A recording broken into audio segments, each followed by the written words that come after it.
Olá, amigos, tudo bem com vocês? Que alegria, que satisfação estar aqui para a nossa última aula, o último bloco, onde nós vamos fechar o tema legislação especial com os últimos dispositivos da Lei 13.964 de 2019, o nosso pacote anticrime. O pacote anticrime, na verdade, o que ele fez de regra geral? Ele alterou e aperfeiçoou dispositivos como o Código Penal, como o Código de Processo Penal, como a Lei de Execução Penal e como diversas outras leis importantes. E nós analisamos cuidadosamente cada dispositivo. E agora é a hora do coroamento. É a hora da gente fechar, então, o nosso conteúdo. Amigos, nós temos agora de 20 artigos, nós temos 5. E agora nós temos o 16 para trabalhar. E o artigo 16, ele fala da Lei 8.038 de 90. Ou seja, ele faz uma alteração na Lei 8.038 de 90. Mas aí é que está a grande jogada do esquema, entendeu? A Lei 8.038 é aquela que regula o procedimento nos tribunais superiores. Então, só para vocês entenderem, eu vou na 8.038, olha o que vai abrir. Institui normas procedimentais para os processos que especifica perante o STJ e o STF, certo? Ou seja, regrinhas para os recursos que são aplicados lá naqueles tribunais de Brasília. Bom, dito isso, a gente volta. E nós temos um artigo 1º, certo? Da Lei 8.038. Eu vou voltar lá, porque eu acho importante que a gente saiba o que é esse artigo 1º, que é a ação penal originária. O que quer dizer ação penal originária? São para aquelas pessoas, meus amigos, que têm foro privilegiado, prerrogativa de função. Pessoas que são julgadas diretamente, já em primeira instância, pelo Supremo Tribunal Federal ou pelo Superior Tribunal de Justiça. Quem é que determina isso? A Constituição Federal. A Constituição Federal diz, por exemplo, no artigo 105, que os governadores são processados e julgados pelo STJ dos crimes comuns. Os desembargadores são julgados pelo STJ. Essa mesma Constituição, no 102, diz que o presidente da República é julgado pelo STF nos crimes comuns de responsabilidade ao Senado.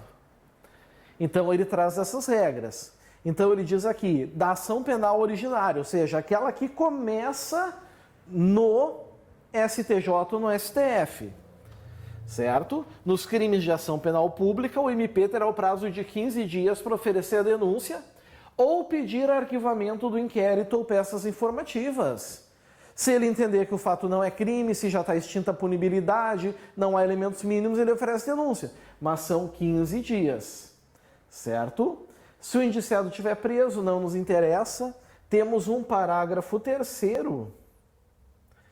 E esse parágrafo 3º nos interessa. Por quê?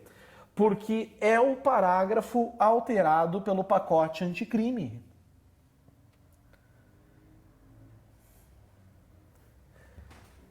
Aqui está. Não sendo caso de arquivamento, ou seja, se não é caso de arquivamento, é caso do Ministério Público oferecer a denúncia. Então tá aqui, não sendo caso de arquivamento ou seja, cumulativo, tendo investigado, confessado, formal e circunstanciadamente a prática de infração penal sem violência ou grave ameaça e com pena mínima inferior a 4 anos, todo mundo já sabe o que é isso, né? Já ficaram decorados, é o acordo de não persecução penal, né? Acordo de não persecução penal, a ANPP, certo? O MP poderá propor o acordo de não persecução penal, desde que necessário e suficiente para a reprovação e prevenção do crime, nos termos do artigo 28A, que nós já vimos lá no CPP, né, nas alterações do CPP. O 28 está suspenso, mas o 28A está em pleno funcionamento. Certinho? Então ele apenas fez isso, né? Incluiu o acordo de não persecução penal na Lei 8.038 também, na competência originária dos tribunais superiores, STJ e STF. Temos outra alteração? Temos. O artigo 17, ele altera o artigo 3º da Lei 13.756 de 2018. Ora, que lei é essa? Clico nela, apareceu aqui, Fundo Nacional de Segurança Pública, destinação de produto, arrecadação de loterias, cota fixa e outras alterações. Maravilha. O que ele trata? Ele trata de um artigo 3º. Vamos no 3º. Vamos no artigo 3º. Disposições gerais, artigo 3º. Constituem recursos do Fundo Nacional de Segurança Pública. Certo? É da onde vem o fundo. E aí nós vamos ter, amigos, o inciso 5, o inciso 6, o inciso 7, o inciso 8 e um parágrafo único, todos eles criados pelo pacote anticrime, pela Lei 13.694 de 2019. Inciso 5. Recursos provenientes de convênios, contratos ou acordos firmados. Cuidado! Somente com entidades públicas? Não. Somente com entidades privadas? Não. Tem que ser entidades públicas e privadas? Não. É públicas ou privadas, tanto faz. Nacionais, internacionais ou estrangeiras. 6. Os recursos confiscados ou provenientes da alienação dos bens perdidos em favor da União Federal, nos termos da legislação penal ou processual penal. Bom, o confisco, por exemplo, como efeitos da sentença penal condenatória é um exemplo. 7. As fianças quebradas ou perdidas. Bom, fiança quebrada, descumpriu um requisito. Perdida, sujeito é fugir, ele não se apresenta para cumprir pena. Ele perde o direito da devolução do valor da fiança, em conformidade com o disposto na Lei Processual Penal. 8. Os rendimentos de qualquer natureza, como remuneração decorrentes da aplicação do patrimônio. Beleza, apenas um rolzinho aqui. E um parágrafo único. Excentuam-se no disposto da linha C do inciso 2 desse caput os bens relacionados com o tráfico de drogas de abuso ou de qualquer forma utilizados em atividades ilícitas de produção ou comercialização de drogas abusivas ou ainda que tenham sido adquiridos com recursos provenientes do referido tráfico e perdidos em favor da União, que constituem recursos destinados ao FUNAD. Então, esse parágrafo único aqui é importante que os senhores saibam. Eu até vou fazer o seguinte aqui. Eu vou voltar agora e nós vamos destacar lá na lei. Vamos pegar esse parágrafo único. O que eu fiz bobagem de novo? Pronto.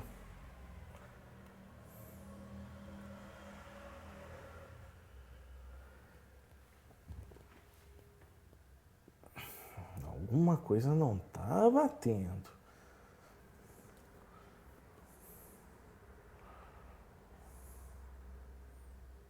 Eu vou conferir agora. Eu acho que esse parágrafo único teve alteração, mas foi por outra lei. Apenas corrigir.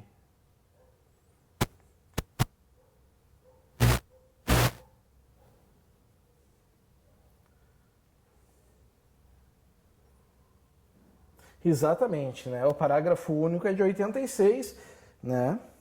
E ele realmente foi incluído pela Lei 13.886 de 2019, não é a 13.694. Então, não há por que se preocupar. Tem uma exceção? Tem, mas se a banca perguntar, a questão é nula. Certo? Voltamos. Fui eu de novo fazendo minha indiada aqui. Deu. Artigo 18. Antepenúltimo artigo. O Decreto-Lei 1002, que é o Código de Processo Penal Militar, passa a vigorar acrescido do artigo 16A. Ou seja, o CPPM também sofreu alteração. E vamos ver que alterações foram essas. Artigo 16A. Nos casos em que servidores das polícias militares e dos corpos de bombeiros militares figurarem como, vamos destacar,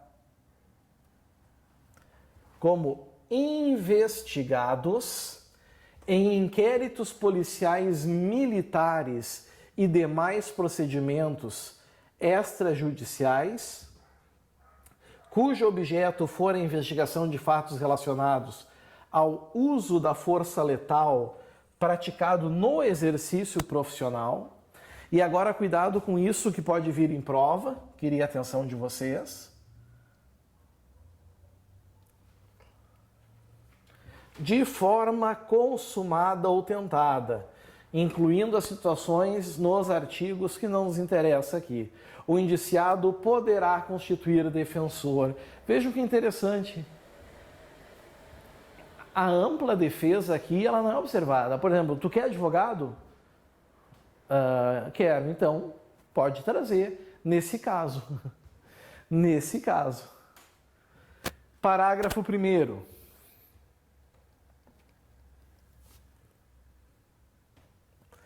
Para os casos previstos no caput desse artigo, o investigado deverá ser citado da instauração do procedimento investigatório. São os casos, para investigação militar, inquérito militar, podendo constituir defensor no prazo de até 48 horas. Cuidado, não são 2 dias, são 48 horas. A contar do oferecimento da citação, não, é do recebimento da citação. Não é da juntada? Não é da juntada no processo. É quando ele acusa o recebimento, começa a contar o prazo. Parágrafo 2º. Esgotado o prazo disposto no parágrafo 1º, com ausência de defensor pelo investigado, a autoridade responsável pela investigação deverá intimar a instituição a que estava vinculado o investigado à época da ocorrência dos fatos, para que essa, no prazo de 48 horas, indique defensor para a representação do investigado. Aí sim, podem ver. O superior vai dizer, tu quer defensor? Quero. Então, constitui. Ele vai dizer, eu não vou constituir. Bom, então, eu tenho que intimar teus superiores.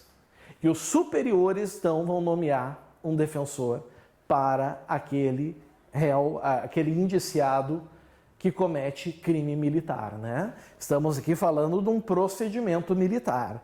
Então, a gente não pode esquecer disso. O parágrafo 3º, ele está vetado, Então, ele não nos interessa.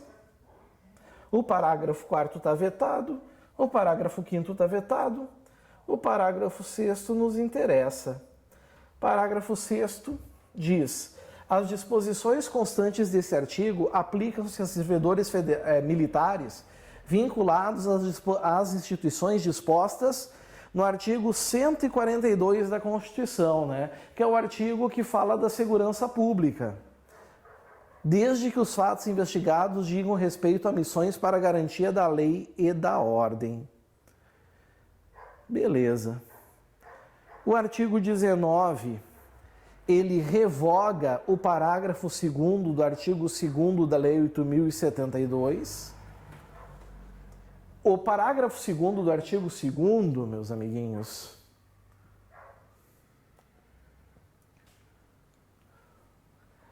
falava do prazo de progressão de regime, que era 2/5, sendo o sujeito condenado primário ou 3/5 se reincidente.